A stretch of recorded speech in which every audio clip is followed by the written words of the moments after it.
Susan McCauley is an award-winning author of paranormal, fantasy, and horror.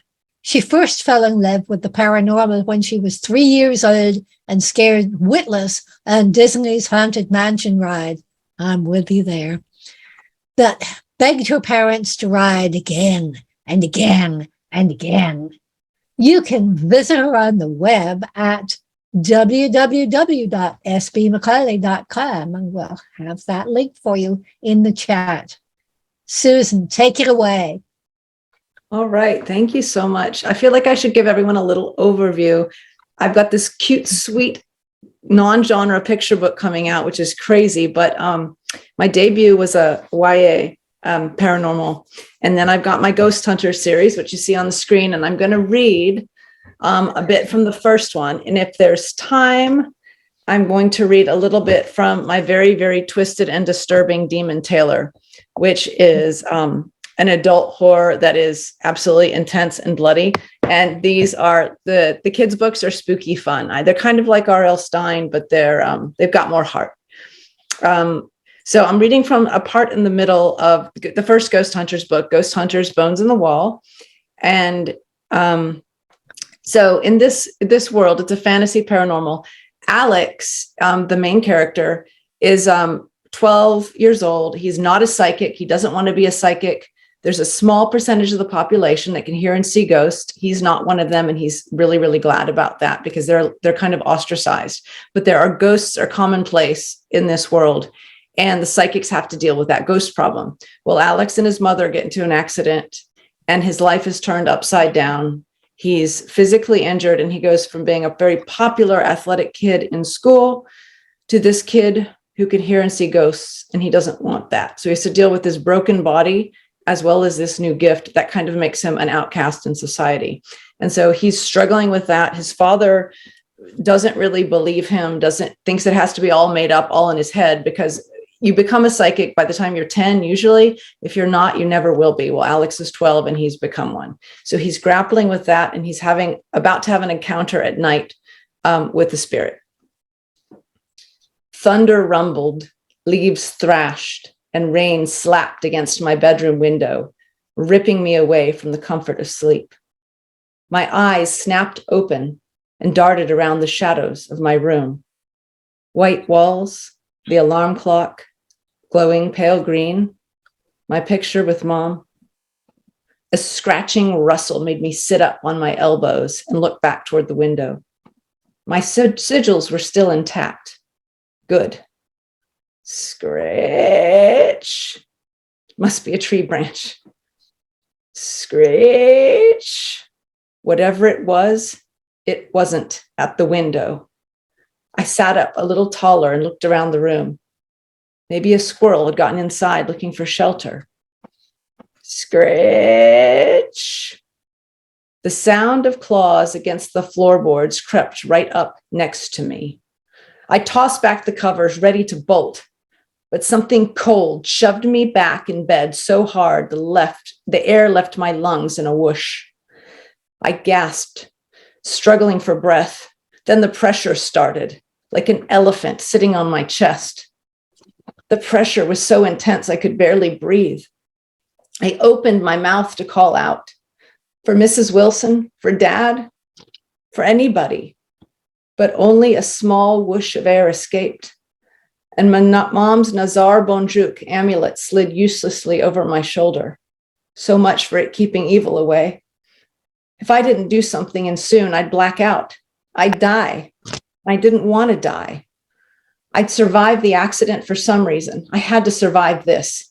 I fumbled under the sheets, fingers groping for the holy water I must have dropped while I was sleeping. The bed shook, rattling itself against the walls, then began to rise. A low moan of cold air hissed out of the entity's mouth, inches from my face. If I could scream, I would do it now. I didn't care if Dad thought I was crazy. There was a real evil presence in my room, right on top of me. And if I didn't find the holy water, this ghost was going to kill me. Nails tearing over sheets, I searched the spaces between the pillows. A cool glass bottle rolled against my arm.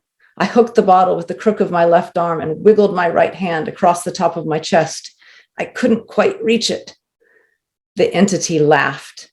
The same cold, dark laugh I'd heard when I'd found that desperate woman calling through the basement wall.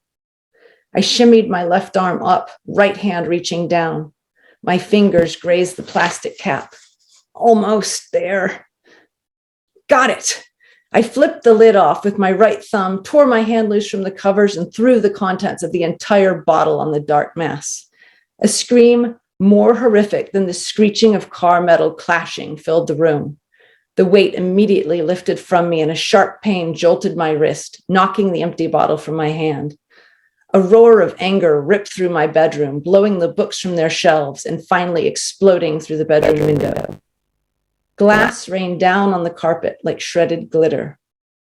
I cupped my throbbing wrist and sat totally still, waiting, watching, wondering if he was gone. Silence, except for the soft patter of rain and rustle of leaves. There was no way I'd be able to explain any of this to Dad. And so that's the end of that chapter. And I have a little bit of time, so I am going to go ahead and read. So that's my spooky fun.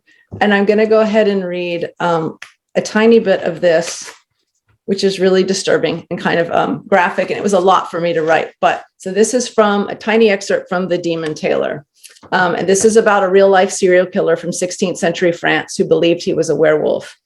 And it's told from the point of view of one of his victims who survived. So this is her, from her point of view.